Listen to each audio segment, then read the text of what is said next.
February 1st, 1943. Above the scorching, arid landscape of North Africa, a camera shutter clicks. It captures a grainy black-and-white image that will confuse engineers and terrify aviators for decades to come. The photograph shows a Boeing B-17 Flying Fortress, cruising at altitude. But something is wrong, horrifically wrong. The entire rear section of the fuselage is nearly severed. A gash, terrifying in its scale, cuts diagonally through the aluminum skin, leaving the tail section hanging by a few twisted shreds of metal. By all laws of aerodynamics, by all metrics of structural integrity, this aircraft should be in a death spiral, plummeting toward the Tunisian desert. It should be a smoking crater, but it is not falling. It is flying. This is the story of the All-American, the bomber that refused to die, and the 10 men who stared into the abyss of impossible physics and flew straight through it. To understand the magnitude of this event, we must understand the machine. The B-17 Flying Fortress was designed to take punishment. It was a weapon of war, built with redundancy in mind. A 4-engine heavy bomber capable of delivering destruction while absorbing enemy fire. But no engineer at Boeing had ever designed a plane to fly cut in half. The men of the 97th Bomb Group, operating out of Biskra, Algeria, knew the risks. The North African campaign was brutal. The Luftwaffe was desperate, flying their Messerschmitt Bf-109s with aggressive, lethal precision. On that clear Monday morning, the target was the German-controlled docks at Tunis. A vital supply line. A heavy flak zone. First Lieutenant Kendrick R. Bragg sat in the pilot's seat. Beside him was co-pilot Godfrey McConnell. They were young, but war ages men quickly. The All-American was just one of many fortresses in the formation, climbing into the cold, thin air. The mission began like any other. The drone of the Wright Cyclone engines, the smell of aviation fuel and cold metal, the tense chatter over the interphone. As they approached Tunis, the sky erupted. Flak bursts blossomed like black cotton, shaking the airframe. But the bombers pressed on. The bomb bay doors opened. The payload dropped. The aircraft jumped upward, lighter, turning for home.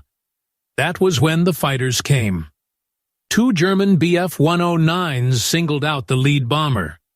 They came in high, diving out of the sun, cannons flashing. They were hunting. But the bomber formation was tight. Their combined firepower a wall of .50 caliber lead. The first German fighter broke off, diving away.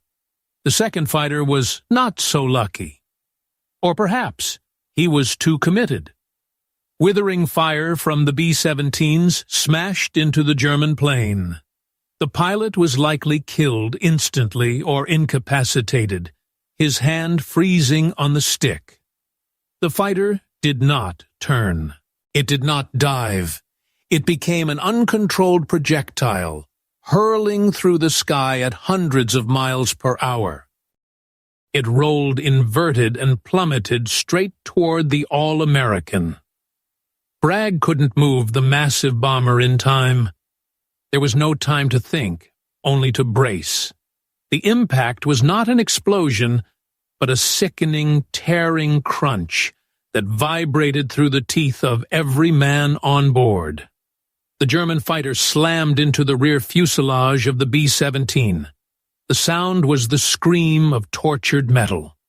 The fighter's wing sliced through the B-17 just behind the waist gunner's windows, cutting halfway through the fuselage. The German plane disintegrated, spinning away in pieces. Inside the All-American, chaos reigned. The plane shuddered violently, then dipped. For a heartbeat, gravity seemed to lose its hold. In the cockpit, Bragg and McConnell fought the controls. The yoke felt mushy, wrong. But somehow, the nose came up.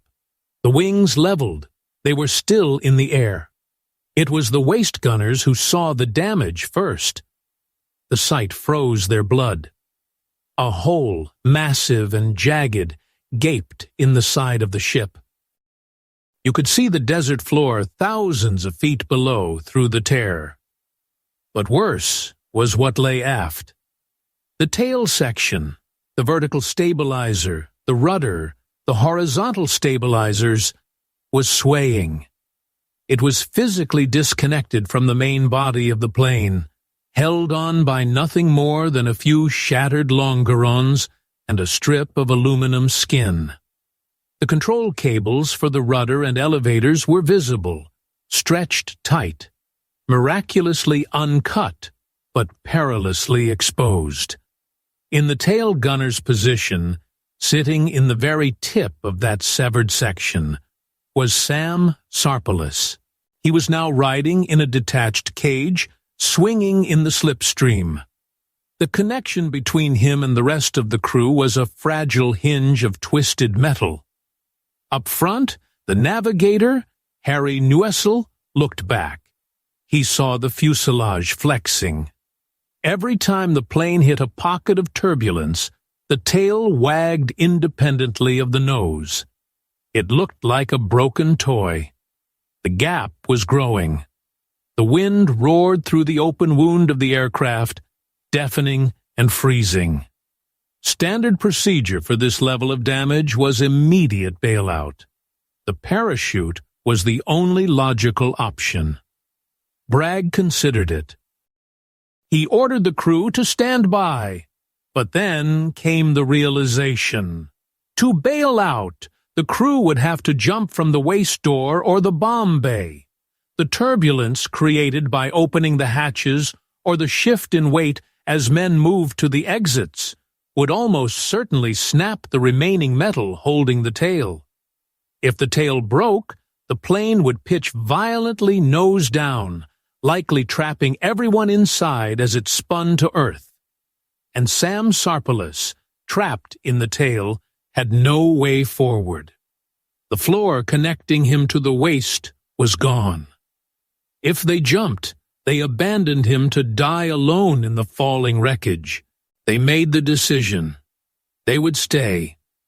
They would fly this broken thing until it couldn't fly anymore.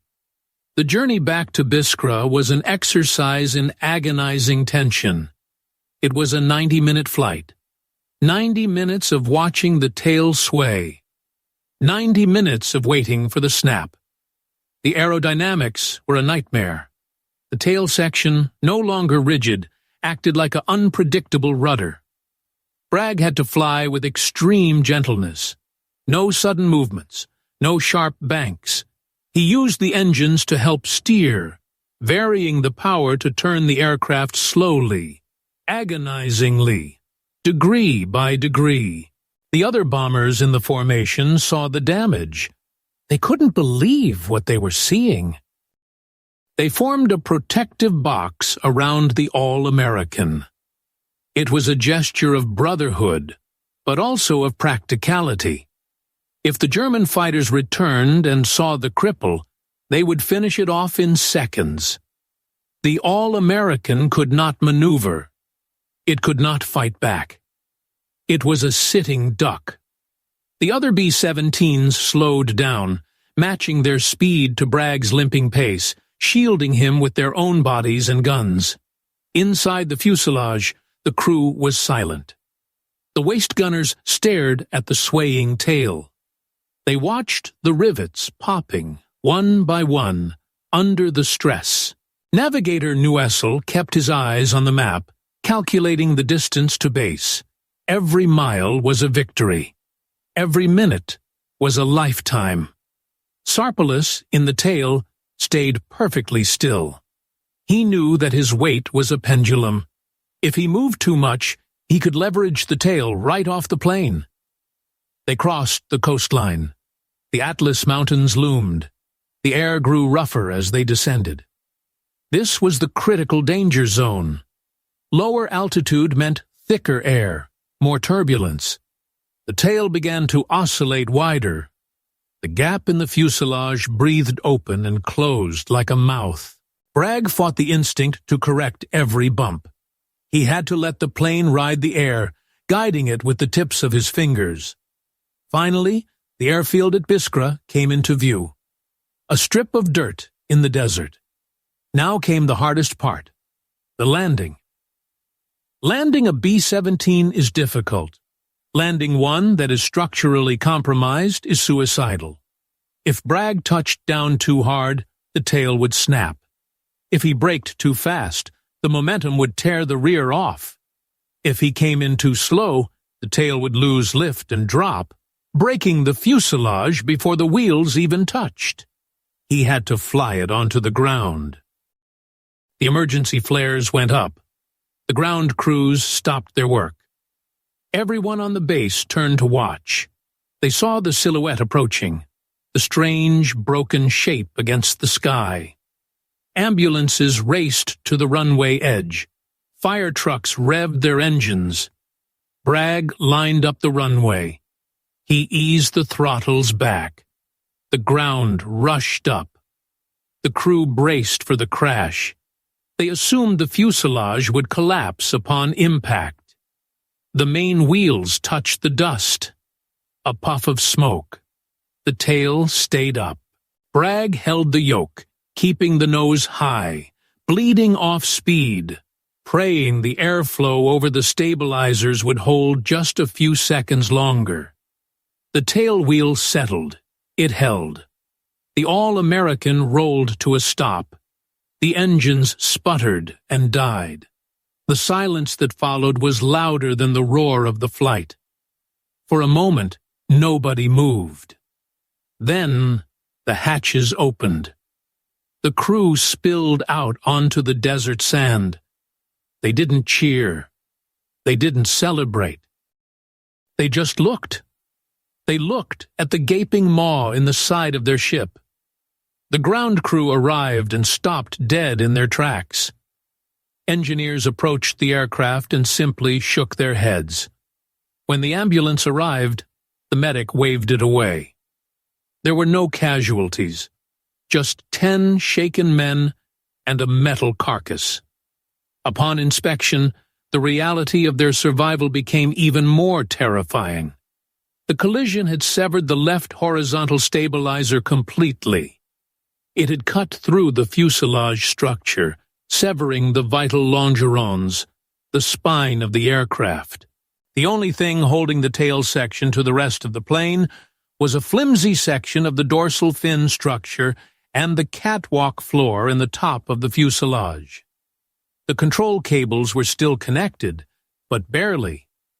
The investigation revealed something even more chilling. The weight of the tail gunner, Sam Sarpelis, had actually helped save them. His weight in the rear had kept the severed tail section balanced against the aerodynamic forces, trying to rip it off. If he had managed to crawl forward, the change in center of gravity might have caused the tail to flutter and snap. The All-American never flew again. It was stripped for parts, its job done.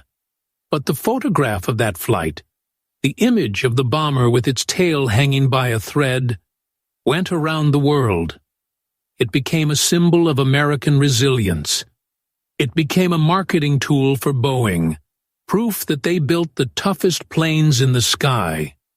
But beyond the propaganda and the engineering marvel, the story of the All-American is a story of human will. It is about a pilot who refused to panic when the controls went limp.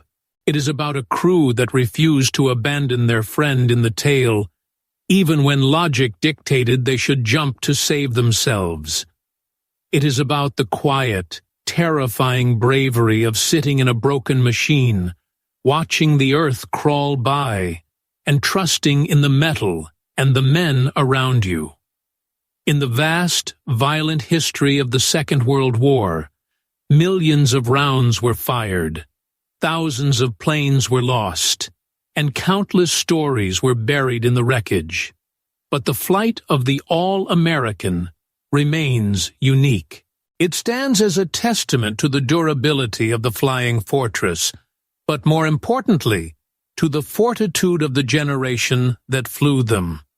They were men who faced the impossible, looked it in the eye, and brought it home.